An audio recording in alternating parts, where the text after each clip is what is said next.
Ramai orang mahu dihormati, tetapi tidak semua mahu menunjukkan contoh. Ramai mahu orang mendengar, tetapi mereka sendiri tidak menunjukkan tindakan. Persoalannya, bagaimana kita mahu mengubah orang lain jika kita sendiri belum menjadi contoh yang baik, kerana satu hakikat yang sangat besar ialah ini, kata-kata boleh didengar, tetapi contoh yang baik akan diikuti. Assalamualaikum warahmatullahi wabarakatuh dan salam sejahtera. Tuan-tuan dan puan-puan yang saya hormati, dalam masyarakat hari ini kita sering bercakap tentang perubahan. Kita mahu anak muda lebih berdisiplin, masyarakat lebih beradab, negara lebih maju. Namun, ada satu persoalan penting yang perlu kita tanya kepada diri sendiri. Adakah kita sendiri sudah menunjukkan contoh yang baik? Masalah sebenar dalam masyarakat hari ini ialah ramai mahu orang lain berubah, tetapi kurang mahu berubah sendiri. Kita menegur anak supaya menghormati orang lain, tetapi kita sendiri bercakap kasar. Kita mahu masyarakat menjaga kebersihan, tetapi kita sendiri membuang sampah sesuka hati. Kita mahu generasi muda berdisiplin, tetapi kita sendiri sering melanggar peraturan kecil. Masalah sebenar ialah apabila kata-kata tidak selari dengan tindakan. Lebih membimbangkan, masyarakat hari ini lebih banyak melihat daripada mendengar. Anak-anak melihat ibu bapa, murid melihat guru, pekerja melihat ketua, rakyat melihat pemimpin. Apabila contoh tidak baik, nasihat menjadi lemah. Masalah sebenar ialah apabila kita mahu dihormati tanpa menunjukkan nilai yang patut dihormati. Mari kita fahami satu prinsip penting dalam kehidupan. Manusia lebih mudah belajar melalui contoh daripada arahan. Satu, contoh membina kepercayaan. Apabila seseorang bercakap baik dan bertindak baik, menasihati dan mempraktikkan orang lain akan lebih percaya dan menghormati.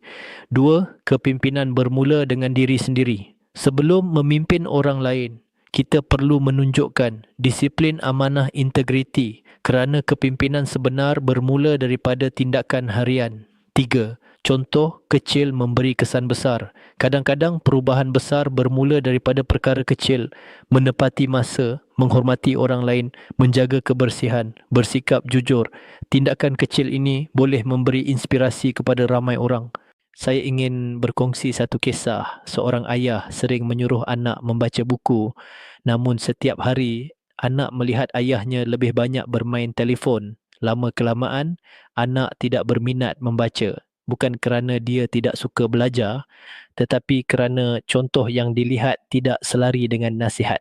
Kisah kedua. Seorang guru yang sangat menepati masa. Beliau datang awal setiap hari. Beliau menjaga disiplin dirinya sendiri. Tanpa perlu banyak bercakap, murid-murid mula berubah. Mereka belajar menghargai masa. Perbezaannya bukan pada banyaknya nasihat, tetapi pada kekuatan contoh. Tuan-tuan dan puan-puan yang saya hormati, dalam kehidupan ini, jika kita mahu melihat perubahan, kita perlu bermula daripada diri sendiri. Jangan hanya menjadi orang yang pandai bercakap. Jadilah insan yang menunjukkan contoh. Mulakan dengan refleksi. Adakah tindakan kita selari dengan kata-kata kita? Adakah kita menjadi contoh yang baik kepada orang di sekeliling? Adakah kehadiran kita membawa inspirasi? Mulakan dengan langkah kecil. Jaga disiplin diri, hormati orang lain, tunjukkan akhlak yang baik dalam kehidupan harian. Jika tuan-puan rasa perkongsian ini memberi inspirasi, saya jemput tuan-puan untuk subscribe channel Pengetua AI. Di sini kita berkongsi motivasi dan panduan untuk membantu masyarakat menjadi lebih positif, berakhlak dan bertanggungjawab. Tekan butang subscribe sekarang. Kongsi video ini kepada keluarga dan rakan-rakan, kerana kita mahu melihat lebih ramai rakyat Malaysia menjadi pemimpin melalui contoh yang baik. Ingatlah, pimpin dengan contoh.